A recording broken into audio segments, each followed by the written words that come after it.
Assalamualaikum warahmatullahi wabarakatuh. Sampurasun salam Mas Bogor. Oke teman-teman, di sini saya ada beberapa dioda Zener dan di sini saya juga nggak tahu ini tuh dioda Zener ukuran berapa volt. Karena di sini kodenya itu sudah terhapus teman-teman. Yang awalnya saya itu beli campuran ya. Ada yang 15 volt, 12 volt sama yang 5 volt. Karena di sini nih kodenya sudah terhapus teman-teman di sini.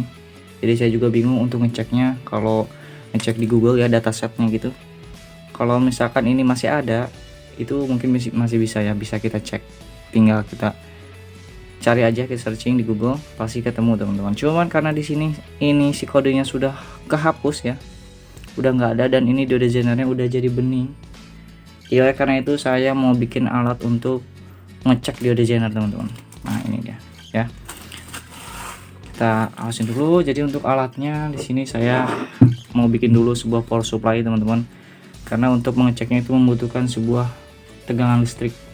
Ini dia. Untuk trafonya di sini saya menggunakan trafo 3 ampere, untuk outputnya 15 volt, dan satu buah dioda bridge sama satu buah elko teman-teman, kayak gini. Sebenarnya menggunakan adaptor juga bisa ya, yang udah jadi adaptor kayak gitu, itu bisa, karena yang penting tegangannya itu sesuai yang kita butuhkan. Karena di sini saya nggak ada power supply-nya yang saya butuhkan itu, jadi saya mau bikin dulu, mau bikin menggunakan power supply. Oke ya, kayak gini aja. Untuk perakitannya simple banget.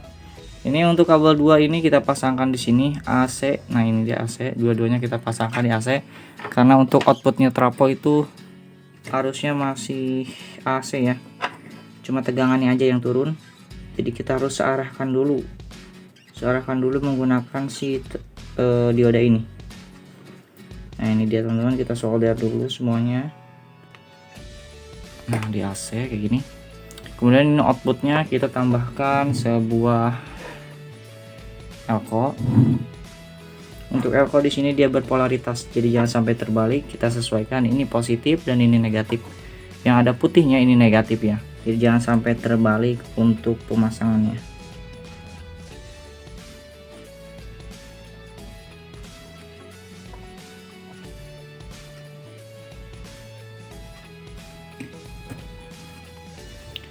Udah kita solder, tinggal kita pasangkan kabel. Ini kabel kecil, saya menggunakan kabel kecil aja ya, nggak usah besar-besar, karena yang kita butuhkan adalah tegangannya aja, bukan untuk arusnya ya teman-teman. Oke, ini sudah kita pasangkan. Untuk yang negatif kita pasangkan aja duluan. Ini nih saya kasih yang warna hitam, kabel negatifnya kita pasangkan di sini yang ada simbol minus. Nah untuk yang plusnya ini jangan langsung kita sambungkan, karena harus kita sambungkan dulu sebuah resistor teman-teman. Di sini saya resistornya menggunakan resistor setengah watt dengan ukuran 15 kilo ohm, coklat, hijau, oranye ya, 15 kilo ohm. Jadi kita akan sambungkan dulu di sini. Ini cukup sederhana ya teman-teman, bikin alatnya cukup sederhana, yang penting bisa kita pakai teman-teman. Untuk supaya lebih rapinya mungkin bisa menggunakan box atau apa gitu ya. Oke, kayak gini. Kemudian yang ini ujungnya, nah ujungnya kita sambungkan aja langsung di sini ya. Oke, jadi ini, dan ini untuk outputnya teman-teman, untuk outputnya.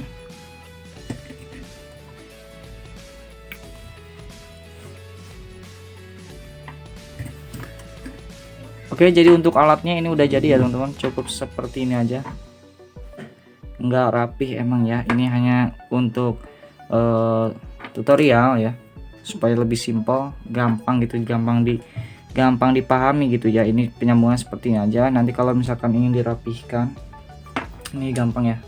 Di sini kita siapkan juga multimeter digital, lebih enak pakai yang digital ya, supaya nanti angkanya itu langsung terlihat gitu teman-teman. Oke, seperti ini. Jadi untuk yang ini, yang kabel merah kita pasangkan di probe yang positif. Nah ini dia volt atau yang probe merah kayak gini. Ini untuk penyambungannya cukup gini aja teman-teman. Nah lilit kayak gini tuh. Kita masukin langsung ke sini. Nah Kemudian untuk yang negatifnya probe hitam kita sambungkan juga di sini.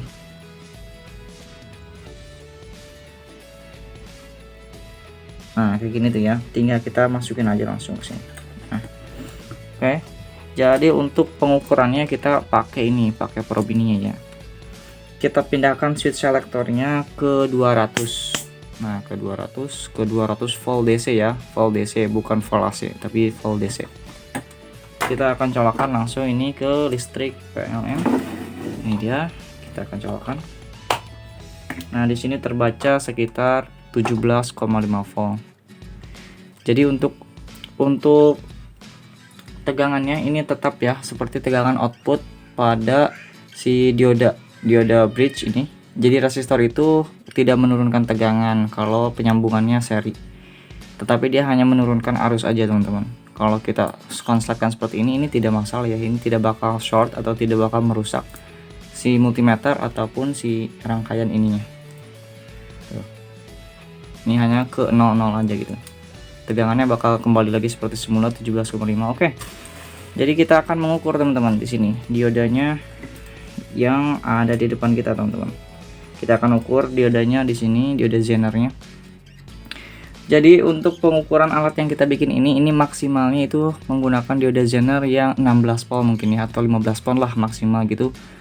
Kalau lebih dari segitu, contoh misalkan dioda Zener 24 volt misalkan, itu tidak bisa teman-teman, tidak mampu untuk mengukurnya. Kenapa? Karena tegangan supply di sini itu hanya 17 voltan dah hampir. Oh ini naik nih teman-teman, naik turun. Ini biasanya itu penyebabnya tegangan PLN nya yang naik turun, jadi outputnya juga ikutan kayak gitu. Oke ya, jadi itu tergantung sama tegangan yang dikeluarkan si power supply ini teman-teman ya. Jadi targetnya itu, jadi tegangannya itu harus lebih besar dibanding tegangan dioda Zener yang akan kita ukur teman-teman. Contoh misalkan dioda Zener yang akan kita ukur itu misalkan 15 volt, berarti tegangannya itu power supply-nya harus lebih dari 15 volt teman-teman, baru nanti kebaca gitu ya. Kalau kurang dari situ nanti nggak kebaca teman-teman, nggak bisa gitu. Jadi kesimpulannya harus lebih besar power supply-nya atau adaptornya dibanding tegangan dioda Zener gitu. Oke, sekarang kita akan ukur kayak gini. Oke, kalau kayak gini itu artinya kita kebalik ya, kita balikin aja langsung coba. Kalau tetap sama 00 itu artinya dioda Zenernya rusak. Kita akan ukur di sini. Nah, di sini terbaca dioda Zener 16 volt, teman-teman. 16 volt. Ini pada saya membeli yang dioda Zener yang 15 ya, tapi ini 16 volt mungkin ada pengurangan ya. Nggak tahu mungkin ininya kurang bagus kualitasnya. Nggak tahu juga emangnya ada perubahan gitu si dioda Zenernya. Intinya ini dioda Zener yang tegangannya itu sesuai alat ukur 16 volt teman-teman tuh ya. Kalau dibalik kayak gini, ini 00 tuh, 00 itu artinya itu tuh short ya, nyambung kayak gitu. Bukan berarti tapi nyambung kayak gitu itu dioda Zener rusak, enggak teman-teman. Kalau nyambung kayak gini dan kalau dibalikin tetap 00 itu baru dioda Zenernya rusak. Kalau kayak gini dia menimbulkan angka 16, itu artinya dioda Zenernya ini masih bagus dan dioda Zener yang 16 volt gitu. Oke, coba yang lainnya ya, kita tes lagi. Nah ini sama tuh ya 16. Nah ini tuh kan 15,9. Kalau kita balik itu 00 ya, itu 001. Jadi ini artinya dioda Zenernya masih bagus. Nah, 12. Coba kita cari lagi yang lain. Oke, kita kembali, kita balikin lagi. Di sini tuh yang hitam-hitamnya itu nggak ada teman-teman, agak ada tapi nggak terlalu jelas gitu, udah kehapus gitu, udah pada kehapus gitu. Makanya ini saya membutuhkan alat. Nah jadi alatnya untuk dioda seperti ini tuh dia dibalik ya teman-teman ya. Dioda Zener itu bisa bekerja ketika arusnya itu dibalik. Contoh misalkan gini, ini untuk kaki katoda dia mendapatkan probe positif, itu baru bakal bisa menurunkan tegangan, menimbulkan angka. Tapi ketika kita searahkan anoda sama yang probe merah, itu bakal short ya teman-teman, karena arusnya itu bakal maju atau sesuai lah gitu ya, sesuai jalurnya. Karena anoda itu biasanya positif dan katoda itu negatif. Jadi biar si diode zenernya ini bisa bekerja itu harus dibalik teman-teman. Kalau yang anoda yang tadinya harus positif dia mendapatkan negatif, dan yang tadinya katoda ini mendapatkan negatif kita kasih positif, baru dia bisa bekerja, yaitu menurunkan tegangan listrik sesuai dengan nilai diode zenernya tersebut ya gitu. Terus ini coba 15 volt juga Bang, sama ya ini, jadi gampang banget gitu teman-teman dengan alat kayak gini tuh. Oh ini 16,4, cukup sederhana aja tapi ini hasilnya bagus. Oke, ini kebalik, kita balikin lagi.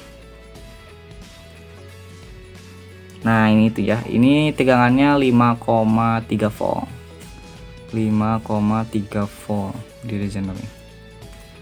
Coba ini sama juga 5,3 volt. Jadi di sini diode zenernya beda-beda untuk tegangannya dan tidak ada yang rusak sih ya selama pengukuran. Coba 15 juga sama, ini ada yang 12 nya mana ini,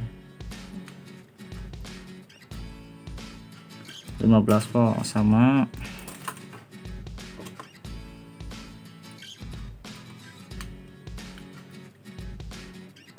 Nah ini 12 volt teman-teman tuh, 12,4 volt untuk diode zenernya. Oke, jadi ini saya sesuai yang saya beli ya. Emang saya belinya itu 15, 12 sama 5 volt teman-teman. Cuman karena ini udah lama, udah kapus semua, jadi saya bikinlah alat kayak gini. Oke, mungkin cukup sekian dulu aja teman-teman ya untuk pembuatan alat cara mengukur diode zenernya yang masih bagus. Dan untuk cara pembuatannya ya seperti ini teman-teman. Di video kayak gini simpel banget. Sebenarnya tidak usah juga menggunakan trafo kalau kita punya sebuah adaptor yang tegangannya itu sesuai dengan yang kita inginkan gitu. Sesuai dengan zener yang kita inginkan gitu teman-teman. Tapi alangkah bagusnya sih ya kalau menurut saya lebih besar itu lebih bagus teman-teman. Jadi kita takutnya ada sebuah diode zener di sebuah rangkaian yaitu tegangannya yang lebih dari seperti saya ini 15 volt itu masih bisa terbaca teman-teman. Kayak misalkan 24 volt gitu ya, untuk power supply-nya itu lebih enak lagi supaya nanti dia jangkauan untuk mengukur diode zener yang lebih besar lagi itu bisa kebaca teman-teman. Oke, kayak gitu aja teman-teman ya. Semoga video ini bisa bermanfaat. Hatur nuhun kasih. Syukran, jazakumullah khairan katsir. Wassalamualaikum warahmatullahi wabarakatuh.